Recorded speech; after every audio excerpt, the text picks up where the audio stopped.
Connect FM Canada ਦੇ ਵਿੱਚ ਤੁਹਾਡਾ ਸਵਾਗਤ ਹੈ। ਮੈਂ ਮਨਪ੍ਰੀਤ ਰੰਧਾਵਾ। ਰਾਹੁਲ ਗਾਂਧੀ ਉਹ 52-53 ਸਾਲਾਂ ਦਾ ਇੱਕ ਸਿਆਸਤਦਾਨ, ਉਹ ਪੋਲੀਟੀਸ਼ੀਅਨ ਜੋ ਅੱਜ ਕੱਲ੍ਹ ਅਮਰੀਕਾ ਦੇ ਦੌਰੇ 'ਤੇ ਆ। US ਫੇਰੀ ਦੇ ਦੌਰਾਨ ਪਿਛਲੇ ਕਾਫੀ ਦਿਨਾਂ ਤੋਂ ਹਜੇ ਵੀ ਉਹ ਅਮਰੀਕਾ ਦੇ ਵਿੱਚ ਹੀ ਆ। ਰਾਹੁਲ ਗਾਂਧੀ ਦੀ ਕਈ ਸੰਸਥਾਵਾਂ ਦੇ ਨਾਲ ਕਈ ਇਸ ਤਰ੍ਹਾਂ ਦੀ ਥਾਵਾਂ 'ਤੇ ਇੰਟਰੈਕਸ਼ਨ ਹੁੰਦੀ ਆ, ਚਾਹੇ ਉਹ ਸਟੈਨਫੋਰਡ ਯੂਨੀਵਰਸਿਟੀ ਦੇ ਵਿੱਚ ਵਿਦਿਆਰਥੀਆਂ ਦੇ ਨਾਲ ਉੱਥੇ ਗੱਲਬਾਤ ਕਰਦੇ ਆ, ਚਾਹੇ ਉਹ ਹਟਸਨ ਦੇ ਥਿੰਕ ਟੈਂਕ ਦੇ ਨਾਲ ਗੱਲ ਕਰਦੇ ਆ, ਤੇ ਚਾਹੇ ਵਾਸ਼ਿੰਗਟਨ DC ਉੱਥੇ ਜਾ ਕੇ ਉੱਥੋਂ ਦੇ ਪ੍ਰੈਸ ਕਲੱਬ ਦੇ ਵਿੱਚ ਪ੍ਰੈਸ ਕਾਨਫਰੰਸ ਕਰਦੇ ਆ।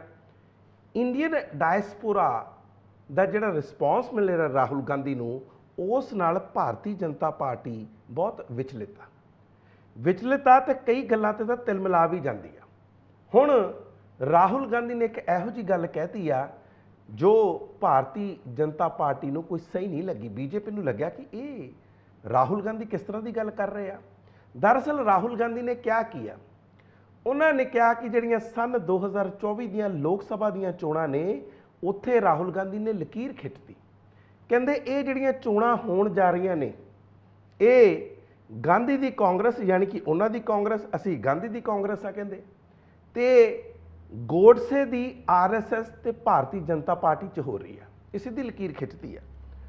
ਤੇ ਨਾਲ ਹੀ ਉਹਨਾਂ ਨੇ ਇਹ ਕਹਿਤਾ ਕਿ ਇਹ ਉਹ ਪਾਰਟੀ ਹੈ, ਯਾਨੀ ਕਿ ਭਾਰਤੀ ਜਨਤਾ ਪਾਰਟੀ ਉਹ ਆ ਜਿਹੜੀ ਲਗਾਤਾਰ ਕੋਸ਼ਿਸ਼ ਕਰ ਰਹੀ ਆ ਕਿ ਅਸੀਂ ਕਿਸੇ ਤਰ੍ਹਾਂ ਜਿਹੜਾ ਸਾਇੰਟੀਫਿਕ ਟੈਂਪਰਾਮੈਂਟ ਹੁੰਦਾ, ਇੱਕ ਰੈਸ਼ਨਲ ਹੁੰਦਾ, ਇੱਕ ਲੌਜਿਕ ਹੁੰਦਾ, ਉਸ ਨੂੰ ਭਾਰਤ 'ਚੋਂ ਖਤਮ ਕਰ ਦਈਏ ਤੇ ਅੰਧਕਾਰ ਦਾ ਜਿਹੜਾ ਹਨੇਰੇ ਵਾਲਾ ਯੁੱਗ ਵਾਪਸ ਲੈ ਆਈਏ। ਹੁਣ ਉਹਨਾਂ ਨੇ ਇਹ ਵੀ ਗੱਲ ਕਹੀ, ਕਹਿੰਦੇ ਦੇਖੋ ਪੀਰੀਓਡਿਕ ਟੇਬਲ ਕੈਮਿਸਟਰੀ 'ਚ ਤੁਸੀਂ ਸਾਰਿਆਂ ਨੇ ਪੜ੍ਹਿਆ ਹੋਣਾ, ਉਹਦੇ ਵਿੱਚ ਐਲੀਮੈਂਟਸ ਹੁੰਦੇ ਨੇ, ਗਰੁੱਪਿੰਗ ਹੁੰਦੀ ਹੈ, ਉੱਥੋਂ ਆਪਾਂ ਸਾਰਾ ਕੁਝ ਸਮਝਦੇ ਹਾਂ। ਉਹ ਖਤਮ ਕਰਤਾ, ਉਹਦਾ ਚੈਪਟਰ ਹੀ ਖਤਮ ਕਰਤਾ। ਇਸੇ ਤਰ੍ਹਾਂ Charles Darwin the theory of evolution, ਉਸ ਨੂੰ ਕਹਿੰਦੇ ਖਤਮ ਕਰਤਾ। ਔਰ ਪੜ੍ਹਾਇਆ ਕੀ ਜਾ ਰਿਹਾ? ਕੇਸ਼ਵ ਬਲੀਰਾਮ ਹੈਡਗਵਾਰ। ਕੇਸ਼ਵ ਬਲੀਰਾਮ ਹੈਡਗਵਾਰ, ਜਿਹਨੂੰ ਡਾਕਟਰ ਹੈਡਗਵਾਰ ਵੀ ਕਹਿ ਦਿੰਦੇ ਆ, ਇਹ ਉਹ ਵਿਅਕਤੀ ਹੈ ਜਿਹਨੇ 1925 ਦੇ ਵਿੱਚ ਰਾਸ਼ਟਰੀ ਸਵੈਮ ਸੇਵਕ ਸੰਘ RSS ਜਿਹਨੂੰ ਆਪਾਂ ਕਹਿੰਦੇ ਆ, ਉਹਦੀ ਇਸ ਨੇ ਨੀਂਹ ਪੱਥਰ ਰੱਖਿਆ, ਯਾਨੀ ਕਿ ਇਹ ਫਾਊਂਡਰ ਸੀ। ਇਹ ਪੜਾਓ, ਕਹਿੰਦੇ ਇੱਥੋਂ ਤੁਸੀਂ ਪਤਾ ਲਾ ਲਓ ਕਿ ਇਹ ਪਾਰਟੀ ਚਾਹੁੰਦੀ ਕੀ ਆ। ਦੂਸਰੇ ਪਾਸੇ ਨਰਿੰਦਰ ਮੋਦੀ ਬਾਰੇ ਉਹ ਕਹਿੰਦੇ ਨੇ, ਕਹਿੰਦੇ ਭਾਰਤ ਦੇ ਪ੍ਰਧਾਨ ਮੰਤਰੀ ਉਹ ਕਾਰ ਚਾਲਕ ਨੇ, ਉਹ ਕਾਰ ਡਰਾਈਵਰ ਨੇ ਜਿਹੜੇ ਪਿਛਲੇ ਸ਼ੀਸ਼ੇ 'ਚ ਦੇਖ ਕੇ, ਰੀਅਰ ਵਿਊ ਮਿਰਰ 'ਚ ਦੇਖ ਕੇ ਗੱਡੀ ਚਲਾਉਂਦੇ ਆ। ਕੋਈ ਗੱਲ ਪੁੱਛ ਲਓ, ਕਿਸੇ ਗੱਲ ਦਾ ਜਵਾਬ ਪੁੱਛ ਲਓ। ਹੁਣ ਪਿਛਲੇ ਦਿਨਾਂ ਦੇ ਵਿੱਚ ਟ੍ਰੇਨ ਐਕਸੀਡੈਂਟ ਹੋਇਆ, ਬੜਾ ਭਿਆਨਕ ਐਕਸੀਡੈਂਟ ਹੋਇਆ, ਸਾਰਿਆਂ ਨੂੰ ਪਤਾ। ਔਰ ਕਿਸ ਤਰ੍ਹਾਂ ਉੱਥੇ 290 ਤੋਂ ਵੀ ਵੱਧ ਵਿਅਕਤੀ ਮਾਰੇ ਜਾਂਦੇ ਨੇ, ਕਈ ਸੌ ਵਿਅਕਤੀ ਜਿਹੜੇ ਆ ਜ਼ਖਮੀ ਹੋ ਜਾਂਦੇ ਨੇ। ਤੇ ਜੇ ਸਵਾਲ ਪੁੱਛ ਲਓ, ਕਹਿੰਦੇ ਪਹਿਲਾਂ ਵੀ ਹੋਇਆ ਸੀ। ਕੋਈ ਗੱਲ ਕਰੋ, ਇਹ ਜਿਹੜੀ ਵਟ ਅਬਾਊਟਰੀ ਆ, ਕਿ ਸਵਾਲ ਅੱਜ ਦਾ ਪੁੱਛੋ, ਕਹਿੰਦੇ ਪਿੱਛੇ ਚੱਲੋ। ਕਿਸੇ ਵੀ ਗੱਲ ਨੂੰ ਜਾਂ ਤਾਂ ਜਵਾਹਰ ਲਾਲ ਨਹਿਰੂ ਨੂੰ ਬਲੇਮ ਕਰਨ ਲੱਗ ਜਾਂਦੇ ਨੇ, ਜਾਂ ਇੰਦਰਾ ਗਾਂਧੀ ਨੂੰ ਬਲੇਮ ਕਰਨ ਲੱਗ ਜਾਂਦੇ ਨੇ, ਤੇ ਜਾਂ ਫਿਰ ਰਾਜੀਵ ਗਾਂਧੀ ਨੂੰ ਬਲੇਮ ਕਰਦੇ ਨੇ, ਜਾਂ ਫਿਰ ਪਰਿਵਾਰ ਨੂੰ ਬਲੇਮ ਕਰਨ ਲੱਗ ਜਾਂਦੇ ਨੇ। ਸਾਰਾ ਕੁਝ ਉਹਨਾਂ ਨੇ ਕੀਤਾ, ਲੇਕਿਨ ਆਪਣੇ ਤੇ ਕਿਸੇ ਤਰ੍ਹਾਂ ਦਾ ਇਲਜ਼ਾਮ ਨਹੀਂ ਲੈਂਦੇ, ਔਰ ਦੂਸਰੀ ਗੱਲ ਆਪਣੀ ਜ਼ਿੰਮੇਵਾਰੀ ਨੂੰ ਵੀ ਨਹੀਂ ਸਮਝਦੇ। ਇਸ ਤਰ੍ਹਾਂ ਦਾ ਇਹ ਮਾਹੌਲ ਪੈਦਾ ਕਰਨਾ ਚਾਹੁੰਦੇ ਨੇ। ਤੇ ਜਦੋਂ ਇਹ ਗੱਲ ਰਾਹੁਲ ਗਾਂਧੀ ਕਹਿੰਦੇ ਨੇ, ਤੇ ਇਸ ਨਾਲ ਭਾਰਤੀ ਜਨਤਾ ਪਾਰਟੀ ਉਹ ਤਾਂ ਖਫਾ ਹੋਊਗੀ, ਉਹ ਤਾਂ ਤਿਲਮਿਲਾ ਜਾਂਦੀ ਹੈ। ਹੁਣ ਤੁਸੀਂ ਦੇਖੋ ਅਗਲੀ ਗੱਲ ਉਹ ਕੀ ਕਹਿੰਦੇ ਆ। ਜਿਸ ਤਰ੍ਹਾਂ ਮੈਂ ਤੁਹਾਨੂੰ ਦੱਸਿਆ ਕਿ ਰਾਹੁਲ ਗਾਂਧੀ ਕਹਿੰਦੇ ਆ ਕਿ ਹੁਣ ਜਿਹੜਾ ਮੁਕਾਬਲਾ ਸਨ 2024 ਦਾ, ਉਹ ਕਾਂਗਰਸ, ਜਿਹੜੀ ਗਾਂਧੀ ਦੀ ਕਾਂਗਰਸ ਆ, ਤੇ ਗੋਡਸੇ ਦੀ RSS ਤੇ ਭਾਰਤੀ ਜਨਤਾ ਪਾਰਟੀ ਹੈ, ਇਸ ਦਰਮਿਆਨ ਹੋਣਾ। ਭਾਰਤ ਜੋੜੋ ਯਾਤਰਾ ਨੇ ਰਾਹੁਲ ਗਾਂਧੀ ਨੂੰ ਇੱਕ ਤਰ੍ਹਾਂ ਦਾ ਨਵੇਂ ਢੰਗ ਨਾਲ ਲੋਕਾਂ ਦੇ ਵਿੱਚ ਪੇਸ਼ ਕੀਤਾ। ਬਹੁਤ ਸਾਰੇ ਲੋਕਾਂ ਨੂੰ ਜਿਹੜਾ ਉਹਨਾਂ ਦਾ ਇਹ ਇੱਕ ਤਰ੍ਹਾਂ ਦੀ ਪਰਸਨੈਲਿਟੀ ਦਾ ਪੱਖ ਸੀ, ਉਹਨਾਂ ਦੀ ਸ਼ਖਸੀਅਤ ਦਾ ਪੱਖ ਸੀ, ਉਹ ਨਹੀਂ ਸੀ ਪਤਾ। ਹੁਣ ਉਹਨਾਂ ਦੇ ਨਿਸ਼ਾਨੇ ਤੇ 3 ਨੇ। ਸਭ ਤੋਂ ਪਹਿਲਾਂ ਉਹਨਾਂ ਦੇ ਨਿਸ਼ਾਨੇ ਤੇ ਸੰਘ ਆ, ਜਿਹਨੂੰ ਅਸੀਂ RSS ਕਹਿੰਦੇ ਆ, ਰਾਸ਼ਟਰੀ ਸਵੈਮ ਸੇਵਕ ਸੰਘ। ਤੇ ਦੂਸਰੇ ਨੰਬਰ ਤੇ ਨਰਿੰਦਰ ਮੋਦੀ ਆ, ਤੇ ਤੀਸਰੇ ਨੰਬਰ ਤੇ ਨੇ ਭਾਰਤੀ ਜਨਤਾ ਪਾਰਟੀ।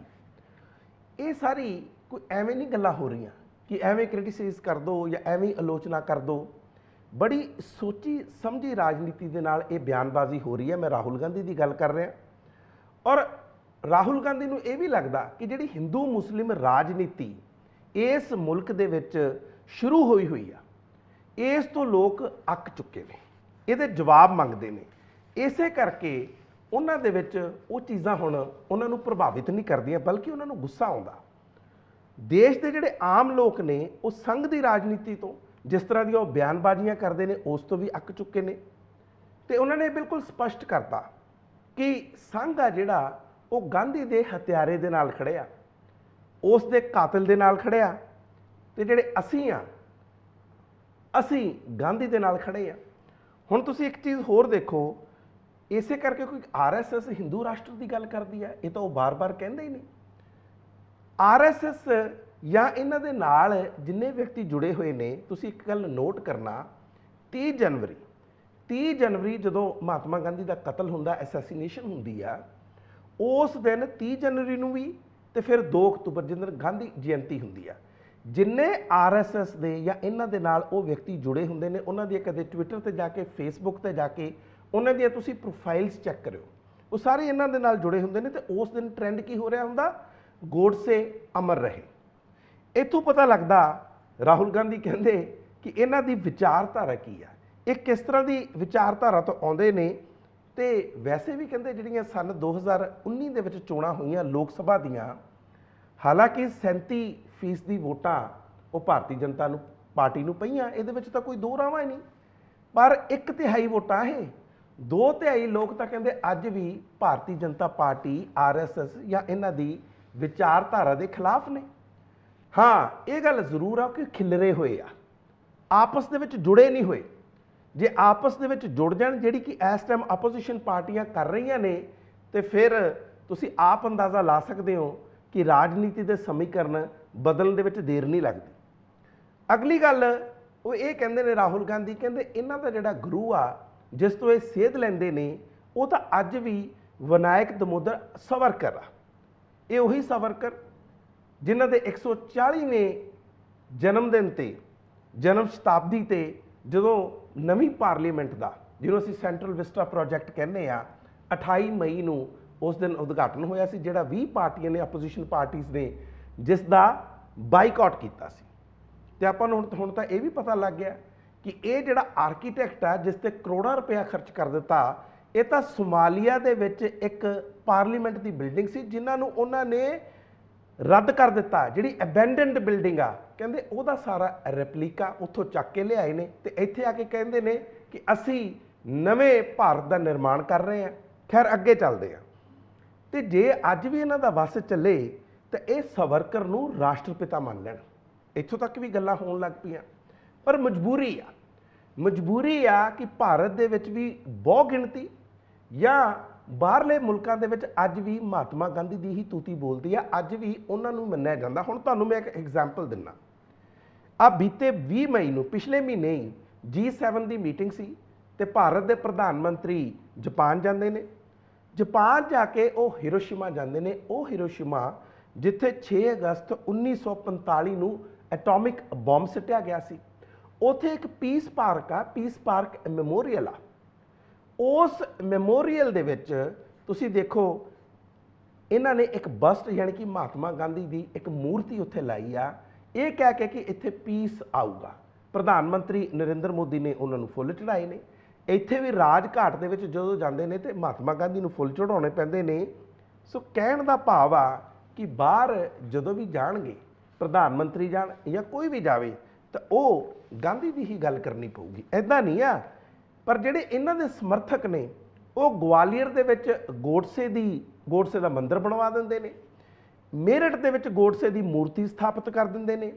ਇਹਨਾਂ ਸਾਰੇ ਪਖੰਡਾਂ ਨੂੰ ਰਾਹੁਲ ਗਾਂਧੀ ਲਗਾਤਾਰ ਐਕਸਪੋਜ਼ ਕਰ ਰਹੇ ਨੇ, ਤਾਂ ਕਿ ਲੋਕਾਂ ਨੂੰ ਪਤਾ ਲੱਗੇ ਕਿ ਇੱਥੇ ਤੁਸੀਂ ਕੁਝ ਹੋਰ ਹੋ, ਤੇ ਜਦੋਂ ਤੁਸੀਂ ਬਾਹਰ ਜਾਂਦੇ ਹੋ ਕੁਝ ਹੋਰ ਹੋ। ਅੱਜ ਵੀ ਤੁਸੀਂ ਦੇਖੋ, ਪ੍ਰਗਿਆ ਠਾਕੁਰ ਜਿਹੜੀ ਮੱਧ ਪ੍ਰਦੇਸ਼ ਤੋਂ MP ਆ BJP ਦੀ, ਤੁਹਾਨੂੰ ਯਾਦ ਹੋਣਾ ਜਦੋਂ ਉਸ ਨੇ ਨਾਥੂਰਾਮ ਗੋਡਸੇ ਦੀ ਬੜੀ ਤਾਰੀਫ ਕੀਤੀ ਸੀ। ਸਨ 2019 ਦੀਆਂ ਹਜੇ ਚੋਣਾਂ ਹੋਈਆਂ ਸੀ, ਚੋਣਾਂ ਡਿਕਲੇਅਰ ਹੋ ਚੁੱਕੀਆਂ ਸੀ, ਤੇ ਨਰਿੰਦਰ ਮੋਦੀ ਪ੍ਰੈਸ ਕਾਨਫਰੰਸ ਹੁੰਦੀ ਆ, ਉੱਥੇ ਕਹਿੰਦੇ ਜੀ ਮੈਨੂੰ ਬੜਾ ਦੁੱਖ ਆ, ਇਹਨਾਂ ਨੇ ਜੋ ਨਾਥੂਰਾਮ ਗੋਡਸੇ ਦੀ ਪ੍ਰਸ਼ੰਸਾ ਕੀਤੀ ਆ, ਮੈਂ ਇਹਨਾਂ ਨੂੰ ਕਦੇ, ਯਾਨੀ ਕਿ ਪ੍ਰਗਿਆ ਠਾਕੁਰ ਨੂੰ, ਆਪਣੇ ਦਿਲ ਤੋਂ ਕਦੇ ਮਾਫ ਨਹੀਂ ਕਰ ਪਾਊਂਗਾ। ਇਹ ਸਾਰਾ ਕੁਝ ਔਨ ਰੈਕਰਡ ਆ। ਪਰ ਅੱਜ ਵੀ ਪ੍ਰਗਿਆ ਠਾਕੁਰ ਤਾਂ ਭਾਰਤੀ ਜਨਤਾ ਪਾਰਟੀ ਦੇ ਵਿੱਚ ਹੀ ਆ। ਲੋਕਾਂ ਨੂੰ ਇਹ ਲੱਗਦਾ ਸੀ ਕਿ ਸ਼ਾਇਦ ਚੋਣਾਂ ਕਰਕੇ ਨਰਿੰਦਰ ਮੋਦੀ ਚੁੱਪ ਨੇ ਜਾਂ ਭਾਰਤੀ ਜਨਤਾ ਪਾਰਟੀ ਚੁੱਪ ਆ, ਜਦੋਂ ਚੋਣਾਂ ਹੋ ਜਾਣਗੀਆਂ ਤੇ ਸ਼ਾਇਦ ਪ੍ਰਗਿਆ ਠਾਕੁਰ ਦੇ ਖਿਲਾਫ ਕੋਈ ਐਕਸ਼ਨ ਹੋਵੇ। ਨਾ, ਬਿਲਕੁਲ ਕੋਈ ਐਕਸ਼ਨ ਨਹੀਂ ਹੋਇਆ। ਅੱਜ ਵੀ ਉਸੇ ਤਰ੍ਹਾਂ ਹੀ ਆ। ਹੋਰ ਇੱਕ ਚੀਜ਼, ਜਿਹੜਾ ਵੀ ਮੁੱਦਾ ਭਾਰਤੀ ਜਨਤਾ ਪਾਰਟੀ ਇੱਥੇ ਬਣਾਉਣ ਦੀ ਕੋਸ਼ਿਸ਼ ਕਰਦੀ ਆ, ਨਾਲ ਦੀ ਨਾਲ ਹੀ ਐਕਸਪੋਜ਼ ਹੋ ਜਾਂਦੀ ਆ। ਪਿਛਲੇ ਦਿਨਾਂ ਦੇ ਵਿੱਚ ਉੱਥੇ ਜਦੋਂ ਪ੍ਰੈਸ ਕਲੱਬ ਦੇ ਵਿੱਚ, ਮੈਂ ਵਾਸ਼ਿੰਗਟਨ DC ਦੀ ਗੱਲ ਕਰ ਰਿਹਾ, ਜਦੋਂ ਇੰਡੀਅਨ ਮੁਸਲਿਮ ਲੀਗ ਦੀ ਗੱਲ ਹੋ ਰਹੀ ਸੀ, ਬਲਕਿ ਉੱਥੇ ਇੱਕ ਗੱਲ ਪੁੱਛੀ ਗਈ, ਤੁਸੀਂ ਮੁਸਲਿਮ ਲੀਗ ਨੂੰ, ਇੰਡੀਅਨ ਯੂਨੀਅਨ ਮੁਸਲਿਮ ਲੀਗ ਨੂੰ ਕੀ ਸਮਝਦੇ ਹੋ? ਤੇ ਰਾਹੁਲ ਗਾਂਧੀ ਨੇ ਕਿਹਾ ਸੀ ਕਿ ਇੱਕ ਸੈਕੂਲਰ ਪਾਰਟੀ ਆ, ਧਰਮ ਨਿਰਪੱਖ ਪਾਰਟੀ ਆ। ਪਰ ਇੱਥੇ ਤਾਂ ਰੌਲਾ ਪੈ ਗਿਆ।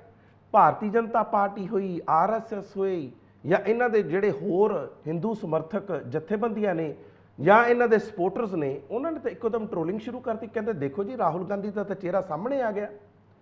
ਦਰਅਸਲ ਇਹ ਬਾਅਦ ਦੇ ਵਿੱਚ ਉਸ ਵੇਲੇ ਐਕਸਪੋਜ਼ ਹੁੰਦੇ ਨੇ ਜਦੋਂ ਅਸਲ 'ਚ ਪਤਾ ਲੱਗਦਾ ਕਿ ਜਿਹੜੀ ਇੰਡੀਅਨ ਯੂਨੀਅਨ ਮੁਸਲਿਮ ਲੀਗ ਦੀ ਰਾਹੁਲ ਗਾਂਧੀ ਗੱਲ ਕਰ ਰਹੇ ਆ, ਉਹ ਤਾਂ ਬਣੀ ਸੀ ਭਾਰਤ ਦੀ ਆਜ਼ਾਦੀ ਤੋਂ ਬਾਅਦ 10 ਮਾਰਚ 1948 ਦੇ ਵਿੱਚ।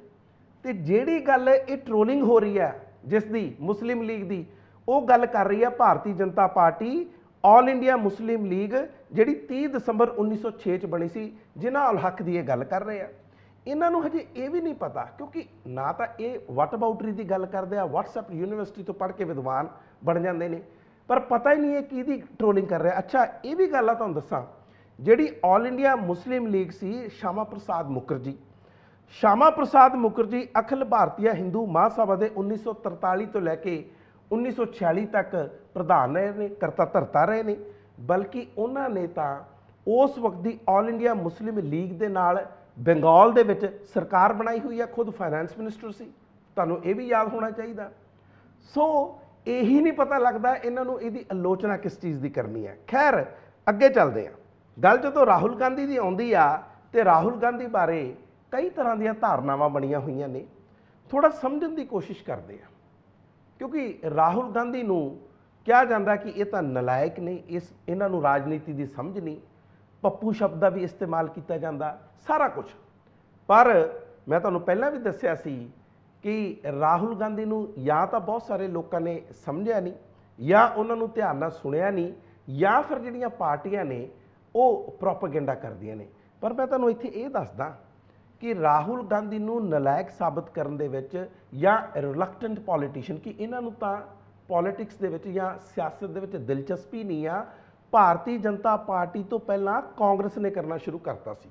ਇਸ ਦਾ ਵੀ ਮੈਂ ਤੁਹਾਨੂੰ ਖੁਲਾਸਾ ਕਰਦਾ। ਐਵੇਂ ਨਹੀਂ ਜਿਹੜੇ G23 ਗਰੁੱਪ ਬਣ ਗਿਆ, ਬਹੁਤ ਸਾਰੇ ਨਾਰਾਜ਼ ਹੋ ਗਏ, ਹੁਣ ਦੇਖੋ ਕਿਵੇਂ ਚੁੱਪ ਬੈਠੇ ਨੇ। ਦਰਅਸਲ ਕਰੋੜਾਂ ਰੁਪਏ ਲਾਏ ਗਏ, ਪਰ ਕਰੋੜਾਂ ਰੁਪਏ ਭਾਰਤੀ ਜਨਤਾ ਪਾਰਟੀ ਵੱਲੋਂ ਲਾਏ ਗਏ ਰਾਹੁਲ ਗਾਂਧੀ ਦੀ ਇਮੇਜ ਨੂੰ ਖਰਾਬ ਕਰਨ ਲਈ, ਉਹ ਤਾਂ ਸਾਰਿਆਂ ਨੂੰ ਆਪਾਂ ਨੂੰ ਪਤਾ। ਲੇਕਿਨ ਇਸ ਤੋਂ ਪਹਿਲਾਂ ਕਾਂਗਰਸ ਕੀ ਕਰਦੀ ਰਹੀ ਆ? ਰਾਹੁਲ ਗਾਂਧੀ ਬਾਰੇ ਬਹੁਤ ਸਾਰੀਆਂ ਚਰਚਾਵਾਂ ਚੱਲਦੀਆਂ ਨੇ, ਉਹਨਾਂ ਬਾਰੇ ਅਲੱਗ-ਅਲੱਗ ਲੋਕਾਂ ਦੇ ਵਿੱਚ ਅਕਸ ਬਣਿਆ ਹੋਇਆ। ਕੋਈ ਉਹਨਾਂ ਨੂੰ ਸਮਝਦਾਰ ਮੰਨਦੇ ਨੇ, ਕੋਈ ਸਮਝਦੇ ਕਿ ਇਹਨਾਂ ਨੂੰ ਰਾਜਨੀਤੀ ਬਾਰੇ ਪਤਾ ਨਹੀਂ, ਸਿਆਸਤ ਬਾਰੇ ਪਤਾ ਨਹੀਂ, ਜਾਂ ਕਈ ਲੋਕ ਅੱਜ ਵੀ ਉਹਨਾਂ ਨੂੰ ਪੱਪੂ ਮੰਨਦੇ ਨੇ। ਖੈਰ, ਭਾਰਤੀ ਜਨਤਾ ਪਾਰਟੀ ਨੇ ਤਾਂ ਕਿਹਾ ਹੀ ਆ, ਪਰ ਭਾਰਤੀ ਜਨਤਾ ਪਾਰਟੀ ਤੋਂ ਪਹਿਲਾਂ ਕਾਂਗਰਸ ਪਾਰਟੀ ਸੀ ਜਿਸ ਨੇ ਰਾਹੁਲ ਗਾਂਧੀ ਨੂੰ ਵਾਕਿਆ ਨਲਾਇਕ ਸਾਬਤ ਕਰਨ ਦੀ ਕੋਸ਼ਿਸ਼ ਕੀਤੀ, ਨਲਾਇਕ ਸਾਬਤ ਕਰ ਵੀ ਦਿੱਤਾ ਸੀ, ਔਰ ਇਹ ਸਾਬਿਤ ਕੀਤਾ ਕਿ ਇਸ ਵਿਅਕਤੀ ਨੂੰ ਰਾਜਨੀਤੀ ਬਾਰੇ ਕੁਝ ਨਹੀਂ ਪਤਾ, ਇਹ ਤਾਂ ਵਾਕਿਆ ਪੱਪੂ ਆ। ਭਾਰਤੀ ਜਨਤਾ ਪਾਰਟੀ ਤਾਂ ਬਾਅਦ ਚ ਆਉਂਦੀ ਹੈ। ਜਿਹੜਾ ਕਰੋੜਾਂ ਰੁਪਇਆ ਖਰਚਿਆ ਗਿਆ ਰਾਹੁਲ ਗਾਂਧੀ ਦੀ ਅਕਸ ਨੂੰ ਖਰਾਬ ਕਰਨ ਲਈ, ਉਸ ਤੇ ਮੈਂ ਆਉਂਗਾ। ਸਨ 2004 ਦੇ ਵਿੱਚ ਰਾਹੁਲ ਗਾਂਧੀ ਪਹਿਲੀ ਵਾਰੀ ਮੈਂਬਰ ਪਾਰਲੀਮੈਂਟ ਬਣਦੇ ਨੇ। ਮੈਂਬਰ ਪਾਰਲੀਮੈਂਟ MP ਬਣਦੇ ਨੇ ਤੇ ਚੁਣ ਕੇ ਆ ਜਾਂਦੇ ਨੇ, ਤੇ ਸਾਰੀ ਪਾਰਟੀ ਨੂੰ ਇਦਾਂ ਲੱਗਦਾ ਕਿ ਇਹ ਤਾਂ ਵਧੀਆ ਹੋ ਗਿਆ। ਸੋਨੀਆ ਗਾਂਧੀ ਦਾ ਮੁੰਡਾ, ਸੋਨੀਆ ਗਾਂਧੀ ਪ੍ਰਧਾਨ ਆ, ਜੋ ਕੁਝ ਅਸੀਂ ਕਵਾਂਗੇ ਇਹਨਾਂ ਨੂੰ ਕਹਿ ਕੇ ਰਾਹੁਲ ਗਾਂਧੀ ਤੋਂ, ਸੋਨੀਆ ਗਾਂਧੀ ਤੋਂ ਕਰਾ ਲਾਂਗੇ। ਕਿਉਂਕਿ ਇਹ ਜਿਹੜੇ ਪੁਰਾਣੇ ਕਾਂਗਰਸੀ ਸੀ, ਇਹਨਾਂ ਨੂੰ ਆਦਤ ਸੀ ਕਿ ਜਦੋਂ ਸੰਜੇ ਗਾਂਧੀ ਹੁੰਦਾ ਸੀ, ਸੰਜੇ ਗਾਂਧੀ ਰਾਜੀਵ ਗਾਂਧੀ ਦਾ ਉਹ ਬ੍ਰਦਰ ਜਿਹੜਾ ਹੈਲੀਕਾਪਟਰ ਕ੍ਰੈਸ਼ ਦੇ ਵਿੱਚ ਮਾਰਿਆ ਗਿਆ ਸੀ, ਕਿ ਇਹ ਵੀ ਉਸ ਤਰ੍ਹਾਂ ਦਾ ਹੀ ਹੋਏਗਾ, ਜੋ ਆਪਾਂ ਕਵਾਂਗੇ ਉਹ ਕਰਾ ਲਾਂਗੇ। ਤੇ ਰਾਹੁਲ ਗਾਂਧੀ ਕੋਲੇ ਜਦੋਂ ਇਹ ਜਾਂਦੇ ਸੀ, ਰਾਹੁਲ ਗਾਂਧੀ ਕਹਿੰਦੇ ਸੀ ਕਿਸੇ ਦੀ ਸ਼ਿਕਾਇਤ ਲੈ ਕੇ, ਮੰਨ ਲਓ ਕੋਈ ਪ੍ਰੈਜ਼ੀਡੈਂਟ ਆ, ਕਿਸੇ ਸਟੇਟ ਦਾ ਪ੍ਰਧਾਨ ਆ, कोई मैंबर पार्लीमेंट आ, MP आ या उत्थों का मंत्री आ, ਜਦੋਂ ਇਹ ਰਾਹੁਲ ਗਾਂਧੀ ਕੋਲੇ ਪਹੁੰਚਦੇ ਸੀ, ਰਾਹੁਲ ਗਾਂਧੀ ਇਹਨਾਂ ਨੂੰ ਤੋਰ ਦਿੰਦੇ ਸੀ, ਕਹਿੰਦੇ ਜਾ ਕੇ ਤੁਸੀਂ ਆਰਗੇਨਾਈਜੇਸ਼ਨ ਦੇ ਸੈਕਟਰੀ ਨਾਲ, ਜਨਰਲ ਸਕੱਤਰ ਦੇ ਨਾਲ ਜਾਂ ਜਾ ਕੇ ਪ੍ਰੈਜ਼ੀਡੈਂਟ ਨਾਲ ਗੱਲ ਕਰੋ, ਮੈਂ ਇਸ ਤੇ ਕੋਈ ਫੈਸਲਾ ਨਹੀਂ ਲੈਣਾ। ਇਸ ਤਰ੍ਹਾਂ ਦੇ ਸਟਾਈਲ ਨੂੰ ਇਹ ਕਾਂਗਰਸੀਆਂ ਨੂੰ ਪਸੰਦ ਨਹੀਂ ਸੀ ਆ ਰਿਹਾ ਕਿ ਰਾਹੁਲ ਗਾਂਧੀ ਇਸ ਤਰ੍ਹਾਂ ਕਿਉਂ ਕਰਦੇ ਆ, ਇਹਨਾਂ ਕੋਲ ਤਾਂ ਸਭ ਕੁਝ ਹੈ, ਤਾਂ ਮਿੰਟ 'ਚ ਸਾਰਾ ਕੁਝ ਕਰਾ ਲੈਣਾ। ਐਨੀਵੇ, ਉਸ ਤੋਂ ਬਾਅਦ ਇਹਨਾਂ ਕਾਂਗਰਸੀਆਂ ਨੇ ਰਾਹੁਲ ਗਾਂਧੀ ਦਾ ਦੁਸ਼ਪ੍ਰਚਾਰ ਕਰਨਾ ਸ਼ੁਰੂ ਕੀਤਾ, ਕਿਉਂਕਿ ਇਹ ਜਿਹੜੀਆਂ ਮੈਂ ਤੁਹਾਨੂੰ ਗੱਲਾਂ ਦੱਸ ਰਿਹਾ, ਬੜੀਆਂ ਕਾਂਗਰਸ ਦੀਆਂ ਅੰਦਰਲੀਆਂ ਗੱਲਾਂ ਦੱਸ ਰਿਹਾ, ਕਾਫੀ ਵਿਅਕਤੀਆਂ ਨਾਲ ਜਦੋਂ ਗੱਲਬਾਤ ਹੁੰਦੀ ਹੈ ਤਾਂ ਉਸ ਤੋਂ ਬਾਅਦ ਇਹ ਪਤਾ ਲੱਗਦਾ। ਉਸ ਤੋਂ ਬਾਅਦ ਤੁਸੀਂ ਦੇਖੋ ਕਿ ਲਗਾਤਾਰ ਇਹਨਾਂ ਨੇ ਰਾਹੁਲ ਗਾਂਧੀ ਨੂੰ ਬਣਾਇਆ ਕਿ ਇਹ ਤਾਂ ਰਿਲੈਕਟੈਂਟ ਪੋਲੀਟੀਸ਼ੀਅਨ ਆ, ਇਸ ਨੂੰ ਤਾਂ ਸਿਆਸਤ ਦੇ ਵਿੱਚ ਕਿਸੇ ਤਰ੍ਹਾਂ ਦੀ ਦਿਲਚਸਪੀ ਨਹੀਂ ਹੈ, ਅੱਗੇ ਆ ਜਾਓ। ਇਸ ਤੋਂ ਬਾਅਦ ਰਾਹੁਲ ਗਾਂਧੀ ਨੇ ਕੋਸ਼ਿਸ਼ ਕੀਤੀ ਕਿ ਜਿਸ ਤਰ੍ਹਾਂ ਦਾ ਕਾਂਗਰਸ ਦਾ ਢਾਂਚਾ ਇਹਨੂੰ ਬਦਲਿਆ ਜਾਵੇ। ਉਸ ਦੇ ਵਿੱਚ ਉਹਨਾਂ ਨੇ ਯੂਥ ਕਾਂਗਰਸ ਦੀਆਂ ਤੇ NSUI ਦੀਆਂ ਚੋਣਾਂ ਕਰਾਉਣ ਦਾ ਇੱਕ ਪ੍ਰਯੋਗ ਕਰਨ ਦੀ ਵੀ ਕੋਸ਼ਿਸ਼ ਕੀਤੀ। ਕਹਿੰਦੇ ਕਿਉਂ ਨਾ ਇਹਨਾਂ ਨੂੰ ਸਾਰਿਆਂ ਨੂੰ ਚੁਣ ਕੇ ਭੇਜਿਆ ਜਾਵੇ, ਕਿਉਂਕਿ ਅਮੂਮਨ ਇਹ ਹੁੰਦਾ ਸੀ ਕਿ ਇਹ ਜਿਹੜੇ ਪ੍ਰਧਾਨ ਚੁਣੇ ਜਾਂਦੇ ਸੀ ਕਿਸੇ ਨਾ ਕਿਸੇ ਖਾਸ ਨੇਤਾ ਦੇ, ਜਾਂ ਉਹਨਾਂ ਦੇ ਸਮਰਥਕ ਹੁੰਦੇ ਸੀ, ਜਾਂ ਉਹਨਾਂ ਦੇ ਚਾਪਲੂਸ ਹੁੰਦੇ ਸੀ, ਉਹਨਾਂ ਨੂੰ ਆਪ ਹੀ ਚੁਣ ਕੇ ਅੱਗੇ ਭੇਜ ਦਿੱਤੇ ਸੀ। ਇਹਨਾਂ ਨੇ ਹੁਣ ਸੰਗਠਨ ਨੂੰ ਮਜ਼ਬੂਤ ਕਰਨ ਲਈ ਰਾਹੁਲ ਗਾਂਧੀ ਨੇ ਇਹ ਨਵਾਂ ਐਕਸਪੈਰੀਮੈਂਟ ਕੀਤਾ। ਪਰ ਤੁਸੀਂ ਦੇਖੋ ਇਹਨਾਂ ਸਾਰਿਆਂ ਕਾਂਗਰਸੀ ਨੇ ਪ੍ਰਚਾਰ ਕਰਨਾ ਸ਼ੁਰੂ ਕਰਤਾ, ਕਹਿੰਦੇ ਜੀ ਇਹਦੇ ਨਾਲ ਤਾਂ ਗੁੱਟਬਾਜੀ ਪੈਦਾ ਹੋ ਜੂਗੀ, ਜਿਵੇਂ ਕਿ ਇਸ ਤੋਂ ਪਹਿਲਾਂ ਗੁੱਟਬਾਜੀ ਨਹੀਂ ਹੁੰਦੀ। ਇਹ ਤਾਂ ਕਹਿੰਦੇ ਇਹ ਬਹੁਤ ਮਾੜਾ ਐਕਸਪੈਰੀਮੈਂਟ ਆ। ਖੈਰ, ਉਹ ਜਿਹੜਾ ਸਾਰਾ ਪ੍ਰਯੋਗ ਸੀ ਰਾਹੁਲ ਗਾਂਧੀ ਦਾ, ਇਹਨਾਂ ਨੇ ਸਾਰਿਆਂ ਨੇ ਕਾਂਗਰਸੀਆਂ ਨੇ ਰਲ ਕੇ ਫੇਲ ਕਰਤਾ। ਉਸ ਤੋਂ ਬਾਅਦ ਇਸੇ ਤਰ੍ਹਾਂ ਦਾ ਕੰਮ ਇਹਨਾਂ ਨੇ ਸਨ 2014 ਦੇ ਵਿੱਚ ਵੀ ਪ੍ਰਯੋਗ ਕੀਤਾ ਸੀ ਰਾਹੁਲ ਗਾਂਧੀ ਨੇ। 2014 ਦੇ ਵਿੱਚ ਅਮਰੀਕਨ ਸਿਸਟਮ ਆ, ਜਿੱਥੋਂ ਪ੍ਰੈਜ਼ੀਡੈਂਟ ਜਦੋਂ ਚੁਣਦੇ ਆ ਉਸ ਤੋਂ ਪਹਿਲਾਂ ਪਾਰਟੀਆਂ ਜਿਹੜੀਆਂ ਹੁੰਦੀਆਂ, ਮੰਨ ਲਓ ਡੈਮੋਕ੍ਰੈਟਸ ਨੇ, ਰਿਪਬਲਿਕਨਸ ਨੇ, ਇਹ ਆਪਣੀਆਂ ਪ੍ਰਾਇਮਰੀਜ਼ ਚੁਣਦੇ ਨੇ ਵੱਖਰੀਆਂ ਵੱਖਰੀਆਂ ਸਟੇਟਸ ਤੋਂ, ਉੱਥੇ ਵੋਟਾਂ ਪੈਂਦੀਆਂ ਨੇ। ਫਿਰ ਜਿਹੜੇ ਕੈਂਡੀਡੇਟ ਇੰਟਰਸਟਿਡ ਹੁੰਦੇ ਆ, ਜਿਹੜੇ ਖੁਦ ਪ੍ਰੈਜ਼ੀਡੈਂਟ ਦੀ ਇਲੈਕਸ਼ਨ ਲੜਨਾ ਚਾਹੁੰਦੇ ਹੁੰਦੇ ਆ, ਉਹ ਖੜੇ ਹੁੰਦੇ ਆ। ਆਖਿਰਕਾਰ ਜਿਹੜਾ ਬਹੁਤ ਪਪੂਲਰ ਮੰਨਿਆ, ਜਿਹਨੂੰ ਸਭ ਤੋਂ ਵੱਧ ਵੋਟਾਂ ਪੈਂਦੀਆਂ ਨੇ, ਉਹ ਜਾ ਕੇ ਪ੍ਰੈਜ਼ੀਡੈਂਟ ਦਾ ਕੈਂਡੀਡੇਟ ਬਣਦਾ। ਇਸੇ ਤਰ੍ਹਾਂ ਦਾ ਐਕਸਪੈਰੀਮੈਂਟ ਕਰਕੇ ਇਹ ਚਾਹੁੰਦੇ ਸੀ ਰਾਹੁਲ ਗਾਂਧੀ ਕਿ ਪਾਇਲਟ ਪ੍ਰੋਜੈਕਟ ਵੱਲੋਂ ਕੁਝ MPs ਨੂੰ ਇਸ ਤਰ੍ਹਾਂ ਲੈ ਕੇ ਆਂਦਾ ਜਾਵੇ। ਇਹ ਵੀ ਕਾਂਗਰਸੀਆਂ ਨੂੰ ਪਸੰਦ ਨਹੀਂ ਆਇਆ। ਉਹ ਕਹਿੰਦੇ ਇਹ ਕਿਵੇਂ ਹੋ ਸਕਦਾ, ਇਸ ਨਾਲ ਤਾਂ ਪਾਰਟੀ ਦੇ ਵਿੱਚ ਗੁੱਟਬਾਜੀ ਪੈਦਾ ਹੋ ਜੂਗੀ। ਇਹ ਵੀ ਕਿਸੇ ਨਾ ਕਿਸੇ ਤਰ੍ਹਾਂ ਬਿਲਕੁਲ ਫੇਲ ਕਰ ਦਿੱਤਾ ਗਿਆ। ਦਰਅਸਲ ਰਾਹੁਲ ਗਾਂਧੀ ਨੂੰ ਜਿੰਨੀ ਵਾਰੀ ਵੀ, ਇੱਕ ਦੋ ਵਾਰੀ ਮੈਨੂੰ ਮਿਲਣ ਦਾ ਮੌਕਾ ਮਿਲਿਆ, ਬੜੇ ਆਈਡੀਅਲਿਸਟਿਕ ਨੇ। ਹਰ ਇੱਕ ਚੀਜ਼ ਉਹ ਚਾਹੁੰਦੇ ਨੇ ਕਿ ਜੋ ਦਿਲ 'ਚ ਆ ਉਹੀ ਜ਼ੁਬਾਨ 'ਤੇ ਆ। ਪਰ ਪੋਲੀਟਿਕਸ ਦੇ ਵਿੱਚ ਜਾਂ ਸਿਆਸਤ ਦੇ ਵਿੱਚ ਬਹੁਤ ਸਾਰੇ ਲੋਕਾਂ ਨੂੰ ਲੱਗਦਾ ਕਿ ਇਹ ਗੱਲ ਚੱਲਦੀ ਨਹੀਂ। ਕਈ ਵਾਰ ਤੁਸੀਂ ਯਕੀਨ ਮੰਨੋ ਕਿ ਬੈਠਕਾਂ ਹੋ ਰਹੀਆਂ ਹੁੰਦੀਆਂ ਸੀ ਤੇ ਕੋਈ ਨੇਤਾ ਬੋਲ ਰਿਹਾ ਹੁੰਦਾ ਸੀ ਤਾਂ ਰਾਹੁਲ ਗਾਂਧੀ ਸਿੱਧੀ ਗੱਲ ਕਰ ਦਿੰਦੇ ਸੀ, ਆਪਣੇ ਜੋ ਵੀ ਉਹਨਾਂ ਦੇ ਮਨ 'ਚ ਹੁੰਦਾ ਸੀ ਉਸ ਵਿਅਕਤੀ ਦੀ ਜਾਂ ਉਸ ਨੇਤਾ ਦੀ ਜਿਹੜਾ ਆਪਣੇ ਆਪ ਨੂੰ ਬਹੁਤ ਸੀਨੀਅਰ ਸਮਝਦਾ, ਉਹਦੀ ਆਲੋਚਨਾ ਤੱਕ ਕਰ ਦਿੰਦੇ ਸੀ। ਇਹਨਾਂ ਚੀਜ਼ਾਂ ਨੇ ਵੀ ਇਹਨਾਂ ਕਾਂਗਰਸੀਆਂ ਨੂੰ ਰਾਹੁਲ ਗਾਂਧੀ ਦੇ ਪ੍ਰਤੀ ਇੱਕ ਤਰ੍ਹਾਂ ਦਾ ਦਵੇਸ਼ ਪਾਤਾ। ਤੁਸੀਂ ਯਾਦ ਕਰੋ ਕੈਪਟਨ ਅਮਰਿੰਦਰ ਸਿੰਘ, ਕੈਪਟਨ ਅਮਰਿੰਦਰ ਸਿੰਘ ਸਨ 2017 ਤੋਂ ਪਹਿਲਾਂ ਇਹਨਾਂ ਨੂੰ ਪ੍ਰਧਾਨ ਨਹੀਂ ਸੀ ਬਣਾਇਆ ਜਾ ਰਿਹਾ, ਔਰ ਕੈਪਟਨ ਅਮਰਿੰਦਰ ਸਿੰਘ ਦੀਆਂ ਫਿਰ ਲਗਾਤਾਰ ਰਾਹੁਲ ਗਾਂਧੀ ਦੇ ਖਿਲਾਫ ਟਿੱਪਣੀਆਂ ਆਉਣੀਆਂ ਸ਼ੁਰੂ ਹੋ ਗਈਆਂ ਸੀ ਤੇ ਆਖਿਰਕਾਰ ਪ੍ਰਧਾਨ ਬਣਾਇਆ ਗਿਆ ਤੇ ਉਸ ਤੋਂ ਬਾਅਦ ਮੁੱਖ ਮੰਤਰੀ ਬਣੇ। ਇਸ ਤੋਂ ਬਾਅਦ ਇਹਨਾਂ ਨੇ ਅਫਵਾਹਾਂ ਵੀ ਫੈਲਾਉਣੀਆਂ ਸ਼ੁਰੂ ਕਰਤੀਆਂ ਕਿ ਰਾਹੁਲ ਗਾਂਧੀ ਤਾਂ ਦੇਖੋ ਜੀ ਅਚਾਨਕ ਪਤਾ ਨਹੀਂ ਵਿਦੇਸ਼ ਚਲੇ ਜਾਂਦੇ ਨੇ, ਕਦੇ ਵੀ ਭੱਜ ਜਾਂਦੇ ਨੇ। ਤੁਸੀਂ ਦੇਖੋ ਰਾਹੁਲ ਗਾਂਧੀ SPG, ਜਿਹੜੇ ਸਪੈਸ਼ਲ ਪ੍ਰੋਟੈਕਟਿਵ ਗਰੁੱਪ ਹੁੰਦਾ, ਸਪੈਸ਼ਲ SPG ਦਾ ਜਿਹੜਾ ਪ੍ਰੋਟੈਕਟੀ ਹੋਵੇ ਉਹ ਵਿਦੇਸ਼ ਕਿੱਥੇ ਜਾਂਦਾ, ਕਿਹੜੇ ਵੇਲੇ ਜਾਂਦਾ, ਕਦੋਂ ਆਏਗਾ, ਇਹ ਸਾਰਾ ਕੁਝ ਸਰਕਾਰ ਨੂੰ ਤਾਂ ਪਤਾ ਹੁੰਦਾ। ਪਰ ਹਾਂ, ਰਾਹੁਲ ਗਾਂਧੀ ਤੋਂ ਇਹ ਗੱਲ ਜ਼ਰੂਰ ਗਲਤੀ ਹੋਈ ਆ ਕਿ ਘੱਟੋ ਘੱਟ ਉਹ ਜਨਤਕ ਕਰਕੇ ਚਲੇ ਜਾਂਦੇ ਕਿ ਮੈਂ ਲੰਡਨ ਚੱਲਿਆ, ਮੈਂ ਅਮਰੀਕਾ ਚੱਲਿਆ, ਜਾਂ ਜਿੱਥੇ ਵੀ ਜਾਣਾ, ਮੈਂ ਇਟਲੀ ਚੱਲਿਆ। ਇਸ ਚੀਜ਼ ਨੂੰ ਲੋਕਾਂ ਨੂੰ ਇੱਕ ਮੌਕਾ ਦਿੱਤਾ ਕਿ ਹੋਰ ਵੀ ਤੁਸੀਂ ਅਫਵਾਹ ਫੈਲਾਓ। ਦੂਸਰੀ ਗੱਲ, ਰਾਹੁਲ ਗਾਂਧੀ ਨੇ ਕਈ ਵਾਰੀ ਸਟੈਂਡ ਵੀ ਲਿੱਤੇ ਆ। ਹੁਣ ਭੁਪੇਸ਼ ਬਘੇਲ ਨੇ, ਛੱਤੀਸਗੜ੍ਹ ਦੇ ਉਹ ਮੁੱਖ ਮੰਤਰੀ ਨੇ, ਇਹਨਾਂ ਨੂੰ ਮੁੱਖ ਮੰਤਰੀ ਬਣਾਉਣ ਦੇ ਵਿੱਚ ਰਾਹੁਲ ਗਾਂਧੀ ਦਾ ਹੀ ਹੈ ਕਿ ਇਹਨਾਂ ਨੂੰ ਬਣਾਓ। ਔਰ ਅੱਜ ਛੱਤੀਸਗੜ੍ਹ ਦੇ ਵਿੱਚ ਕਾਂਗਰਸ ਬਹੁਤ ਮਜ਼ਬੂਤ ਆ ਔਰ ਦੁਬਾਰਾ ਉੱਥੇ ਆਉਣ ਦੀਆਂ ਪੂਰੀਆਂ ਸੰਭਾਵਨਾਵਾਂ ਨੇ। ਇਸੇ ਤਰ੍ਹਾਂ ਤੁਸੀਂ ਦੇਖੋ ਸਿੱਧਾਰਮਈਆ, ਕਰਨਾਟਕ ਦੇ ਦੂਸਰੀ ਵਾਰੀ ਮੁੱਖ ਮੰਤਰੀ ਬਣੇ ਆ। ਆਏ ਸੀ ਇਹ ਕਾਂਗਰਸ ਦੇ ਵਿੱਚ ਸਨ 2005 ਦੇ ਵਿੱਚ, ਪਰ ਜਦੋਂ ਸਨ 2013 ਦੇ ਵਿੱਚ ਮੁੱਖ ਮੰਤਰੀ ਬਣਨ ਲੱਗੇ ਤੇ ਇਹਨਾਂ ਦਾ ਵਿਰੋਧ ਹੋ ਗਿਆ। ਕਹਿੰਦੇ ਕੱਲ ਹਜੇ ਆਏ ਆ ਤੇ ਅੱਜ ਮੁੱਖ ਮੰਤਰੀ ਬਣਨ ਲੱਗੇ ਆ। ਉਦੋਂ ਵੀ ਰਾਹੁਲ ਗਾਂਧੀ ਖੜੇ ਹੋਏ ਸੀ ਕਿ ਨਹੀਂ, ਇਹਨਾਂ ਨੂੰ ਮੁੱਖ ਮੰਤਰੀ ਬਣਾਓ। ਔਰ ਅੱਜ ਤੁਸੀਂ ਦੇਖੋ ਸਿੱਧਾ ਰਮਈਆ, ਬਹੁਤ ਪਪੂਲਰ ਲੀਡਰ ਨੇ। ਪਰ ਨਾਲ ਦੀ ਨਾਲ ਮੈਂ ਇਹ ਵੀ ਕਹਿਣਾ ਜਾਂ ਤੁਹਾਨੂੰ ਇਹ ਜ਼ਰੂਰ ਦੱਸਣਾ ਚਾਹੁੰਦਾ ਕਿ ਕੁਝ ਲੋਕਾਂ ਨੇ ਰਾਹੁਲ ਗਾਂਧੀ ਨੂੰ ਲੈਟ ਡਾਊਨ ਵੀ ਕੀਤਾ। ਜਿਸ ਤਰ੍ਹਾਂ ਅਸ਼ੋਕ ਤੰਵਰ ਹਰਿਆਣੇ ਤੋਂ, ਇਹਨਾਂ ਨੂੰ ਬਣਾਇਆ ਗਿਆ ਸੀ ਹਰਿਆਣੇ ਦਾ ਪ੍ਰਧਾਨ ਕਿ ਇਹ ਇੱਕ ਕਮਜ਼ੋਰ ਭਾਈਚਾਰੇ ਤੋਂ ਆਉਂਦੇ ਨੇ, ਦਲਿਤ ਭਾਈਚਾਰੇ ਤੋਂ ਆਉਂਦੇ ਨੇ, ਇਹਨਾਂ ਨੂੰ ਪ੍ਰਧਾਨ ਬਣਾਓ, ਪੜ੍ਹੇ ਲਿਖੇ ਨੇ। ਪਰ ਇਹ ਵਿਅਕਤੀ ਅਸ਼ੋਕ ਤੰਵਰ ਪਹਿਲਾਂ ਤਾਂ ਪਰਫਾਰਮ ਹੀ ਨਹੀਂ ਕਰ ਪਾਏ ਤੇ ਬਾਅਦ ਦੇ ਵਿੱਚ ਪਾਰਟੀ ਛੱਡ ਗਏ। ਇਸੇ ਤਰ੍ਹਾਂ ਅਰੁਣ ਯਾਦਵ ਨੇ ਮੱਧ ਪ੍ਰਦੇਸ਼ ਦੇ ਵਿੱਚ, ਇਹਨਾਂ ਨੂੰ ਵੀ ਪ੍ਰਧਾਨ ਬਣਾਇਆ ਗਿਆ ਰਾਹੁਲ ਗਾਂਧੀ ਨੇ, ਇਹ ਵੀ ਪਰਫਾਰਮ ਨਹੀਂ ਕਰ ਪਾਏ। ਇਸ ਤੋਂ ਇਲਾਵਾ ਮੱਧ ਪ੍ਰਦੇਸ਼ ਦੇ ਵਿੱਚ ਜੋਤੀਰਾਦਿੱਤਿਆ ਸਿੰਧੀਆ ਰਾਹੁਲ ਗਾਂਧੀ ਦੇ ਬਹੁਤ ਨੇੜੇ ਸੀ, ਇਹ ਵੀ ਤੁਹਾਨੂੰ ਪਤਾ ਬਾਅਦ ਚ ਪਾਰਟੀ ਛੱਡ ਗਏ ਤੇ ਮੁੜ ਕੇ ਭਾਜਪਾ ਜੁਆਇਨ ਕਰ ਲਈ ਇਹਨਾਂ ਨੇ। ਇਸ ਤੋਂ ਇਲਾਵਾ ਸਚਿਨ ਪਾਇਲਟ, ਇਹ ਵੀ ਰਾਹੁਲ ਗਾਂਧੀ ਦੇ ਖਾਸ ਮੰਨੇ ਜਾਂਦੇ ਨੇ ਤੇ ਅੱਜ ਕੱਲ੍ਹ ਉਹ ਅਸ਼ੋਕ ਗਹਿਲੋਤ ਦੇ ਖਿਲਾਫ ਲੜਾਈ ਲੜ ਰਹੇ ਨੇ। ਇਹ ਮੈਂ ਤੁਹਾਨੂੰ ਐਗਜ਼ਾਮਪਲਾਂ ਦੱਸੂਗਾ ਮੈਂ ਕਿਉਂ ਦੇ ਰਿਹਾ। ਇਸ ਤੋਂ ਇਲਾਵਾ ਜਤਨ ਪ੍ਰਸਾਦ ਹੋਏ ਜਾਂ ਆਰਪੀਐਨ ਸਿੰਘ ਹੋਏ, ਇਹ ਤਾਂ ਭਾਰਤੀ ਜਨਤਾ ਪਾਰਟੀ ਜੁਆਇਨ ਕਰ ਗਏ ਆ। ਇਹਨਾਂ ਚੀਜ਼ਾਂ ਨੇ ਵੀ ਰਾਹੁਲ ਗਾਂਧੀ ਦੀ ਜਿਹੜੀ ਇਮੇਜ ਆ ਉਸ ਨੂੰ ਬਹੁਤ ਸੱਟ ਮਾਰੀ ਕਿ ਇਹਨਾਂ ਨੂੰ ਡਿਸੀਜਨ ਨਹੀਂ ਲੈਣਾ ਆਉਂਦਾ। ਇਹ ਜਿਹੜਾ ਫੈਸਲਾ ਲੈਂਦੇ ਨੇ ਜਾਂ ਜਿਹੜੇ ਲੋਕਾਂ ਪਿੱਛੇ ਖੜਦੇ ਨੇ ਉਹ ਤਾਂ ਕਾਮਯਾਬ ਹੀ ਨਹੀਂ ਹੁੰਦੇ। ਦਰਅਸਲ ਆਖਿਰਕਾਰ ਜਦੋਂ ਰਾਹੁਲ ਗਾਂਧੀ ਨੇ 3500 ਕਿਲੋਮੀਟਰ ਦੀ ਉਹ ਯਾਤਰਾ ਕੀਤੀ, ਉਸ ਤੋਂ ਬਾਅਦ ਲੋਕਾਂ ਨੂੰ ਇਹਨਾਂ ਦਾ ਅਸਲੀ ਚਿਹਰਾ ਜਿਹੜਾ ਉਹ ਪਤਾ ਲੱਗਾ ਕਿ ਇਹ ਤਾਂ ਬਿਲਕੁਲ ਵੱਖਰੀ ਸ਼ਖਸੀਅਤ ਆ, ਜਿਸ ਤਰ੍ਹਾਂ ਦਾ ਅਕਸ ਬਣਾਇਆ ਜਾ ਰਿਹਾ ਤਾਂ ਹੈ ਹੀ ਨਹੀਂ। ਇਹੀ ਕਾਰਨ ਆ ਜਦੋਂ ਹੁਣ ਅਮਰੀਕਾ ਦੇ ਲੋਕ ਇਹਨਾਂ ਦੀਆਂ ਗੱਲਾਂ ਸੁਣਦੇ ਨੇ, ਇਹਨਾਂ ਦੇ ਨਾਲ ਇੰਟਰੈਕਸ਼ਨ ਕਰਦੇ ਨੇ, ਰਾਹੁਲ ਗਾਂਧੀ ਦਾ ਵਿਜ਼ਨ ਸਮਝਣ ਦੀ ਕੋਸ਼ਿਸ਼ ਕਰਦੇ ਨੇ ਤੇ ਫਿਰ ਉਹਨਾਂ ਨੂੰ ਲੱਗਦਾ ਕਿ ਹਾਂ ਇੱਕ ਸੰਜੀਦਾ ਵਿਅਕਤੀ ਆ ਜੋ ਚਾਹੁੰਦਾ ਕਿ ਭਾਰਤ ਨੂੰ ਅੱਗੇ ਲੈ ਕੇ ਜਾਣਾ ਚਾਹੁੰਦਾ। ਪਰ ਤੁਸੀਂ ਦੇਖੋ ਯੂਐਸ ਦੇ ਵਿੱਚ ਬਹੁਤ ਸਾਰੇ ਲੋਕ ਜਿਹੜੇ ਉਹਨਾਂ ਦੇ ਕ੍ਰਿਟਿਕ ਆ ਉਹ ਇਹ ਵੀ ਕਹਿੰਦੇ ਦੇਖੋ ਜੀ ਜਿਸ ਤਰ੍ਹਾਂ ਦੀਆਂ ਉਹ ਬਿਆਨਬਾਜ਼ੀਆਂ ਕਰਦੇ ਨੇ, ਜਾ ਕੇ ਉਹ ਤਾਂ ਭਾਰਤ ਦੀ ਬੜੀ ਆਲੋਚਨਾ ਕਰ ਰਹੇ ਨੇ। ਮੈਂ ਅੱਗੇ ਵੀ ਤੁਹਾਨੂੰ ਇੱਕ ਦਿਨ ਗੱਲ ਕਹੀ ਸੀ, ਸਰਕਾਰ ਦੀ ਆਲੋਚਨਾ ਕਰਨੀ ਇਹ ਭਾਰਤ ਦੀ ਆਲੋਚਨਾ ਨਹੀਂ ਹੁੰਦੀ, ਸਰਕਾਰ ਦੀਆਂ ਪਾਲਿਸੀਜ਼ ਦੀ ਆਲੋਚਨਾ ਕਰਨੀ ਉਹ ਭਾਰਤ ਦੀ ਆਲੋਚਨਾ ਨਹੀਂ ਹੁੰਦੀ।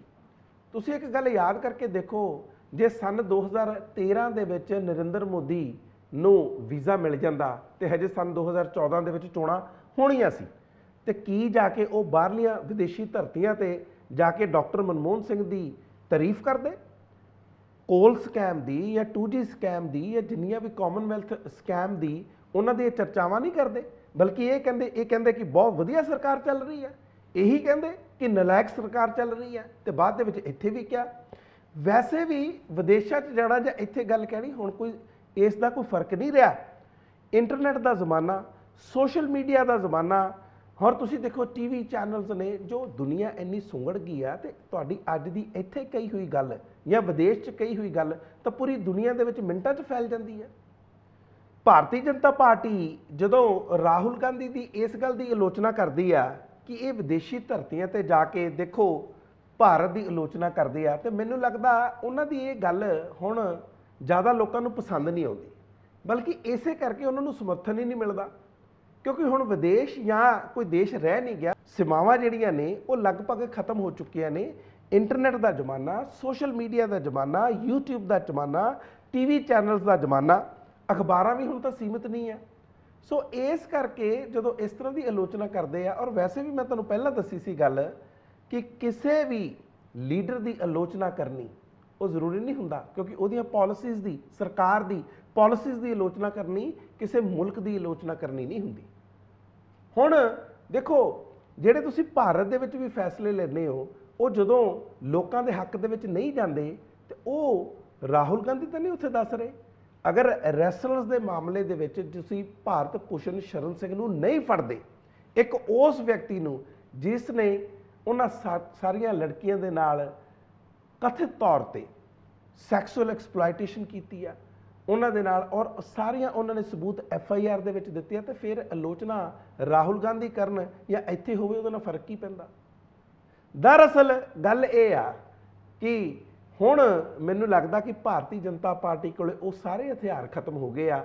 ਹੁਣ ਆਉਣ ਵਾਲੇ ਦਿਨਾਂ ਦੇ ਵਿੱਚ ਜਿਸ ਤਰ੍ਹਾਂ ਰਾਹੁਲ ਗਾਂਧੀ ਨੇ ਕਿਹਾ ਜਾਂ ਉਹਨਾਂ ਨੇ ਲਾਈਨ ਖਿੱਚਤੀ ਆ ਕਿ ਇਹ ਹੁਣ ਲੜਾਈ ਗਾਂਧੀ ਦੀ ਕਾਂਗਰਸ ਤੇ ਗੋਡਸੇ ਦੀ RSS ਤੇ BJP ਦੇ ਦਰਮਿਆਨ। ਤੁਸੀਂ ਦੇਖ ਰਹੇ ਸੀ ਕਨੈਕਟ ਸ਼ੀਸ਼ਾ ਮੈਂ ਮਨਪ੍ਰੀਤ ਰੰਧਾਵਾ।